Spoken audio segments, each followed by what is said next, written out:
Hi guys, I'm welcome to Six Pack Classroom educational videos on behalf of Plus Fitness. Today we're going to be talking about the supinated row that you can do at home using nothing more than a broomstick and 2 chairs, and to create an exercise that is amazing for your posture and your back, as such as your trapezius, rhomboids, and your posterior deltoid and your biceps. So in this case, a bent over row would normally be done with dumbbells with your knees bent and you're leaning over, pulling upward, but because gravity goes straight down, we need to work going straight up, and because we don't have a weight to pull, we now need to turn your body upside down so you can pull your body up. So this is how we do it to represent a bent over row when you're at home.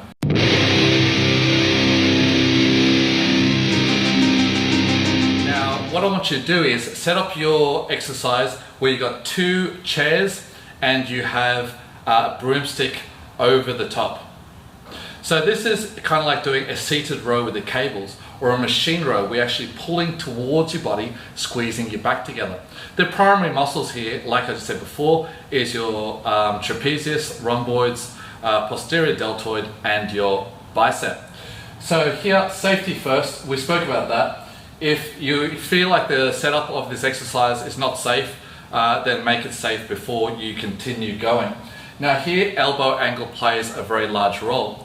When you are pulling towards your body and you're squeezing your back, what we want is your forearms to be parallel with the floor.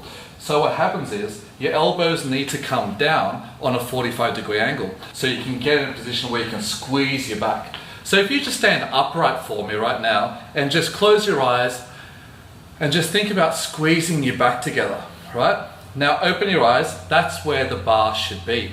So when you're underneath the bar and you're pulling yourself up, that's the position I want you to be in. Now the good trick, and the number one trick to this exercise, is to simply think about squeezing your back. So pull yourself up in a position where you can squeeze your back and move your body forward and back and adjust it. But this is one of those exercises where you take my advice with a grain of salt. I'm trying to give you the basic fundamentals of where your body should be set up. For you as an individual, all you need to think about is which position am I in to be able to squeeze my back together. And if whatever that position is, then that's the position that I want you to be in. But your elbow angle should be down on a 45-degree angle. Now in this case, does the bar touch your body?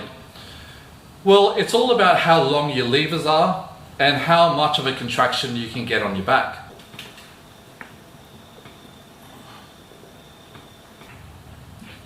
So, not necessarily. Now again, what I just mentioned before is the squeezing of your back. That's your primary focus. This exercise, compared to others, the timing is very different, right? I don't want you to be thinking about pulling up and pausing and slowly going all the way down. By doing a slow movement, in this case, you are using too much of your posterior deltoid. You're using too much of your bicep action. The main primary focus here I want you to think about is just going through a smooth range of motion, 1 or 2 seconds up, 1 or 2 seconds down, but keep it smooth. But your primary focus, again, is this last part, squeezing off your back. Make sure that your back is squeezed together on every single rep. And if you do this exercise and you don't feel it in your back, then maybe your nerves have not learnt how to actually contract your back, and you're using your arms and your bicep and your posterior delt to pull, so the back of your deltoid and the back of your shoulder muscle to pull, and it seems like you're squeezing your back together, but the other muscles in your arms might be doing all the work. So what I want you to do is, maybe for the first 2 or 3 sessions doing this, don't use your arms to pull, just simply squeeze your back together.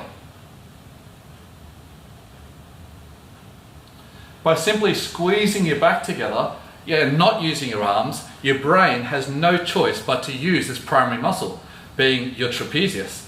So maybe what you can do is, even I, until today, I've been doing this for about 15 years now. It's one of my secrets to getting really good traps and having a really good posture. I still do my rep range with 4 shrugs, and then the rest of it is a pulling action.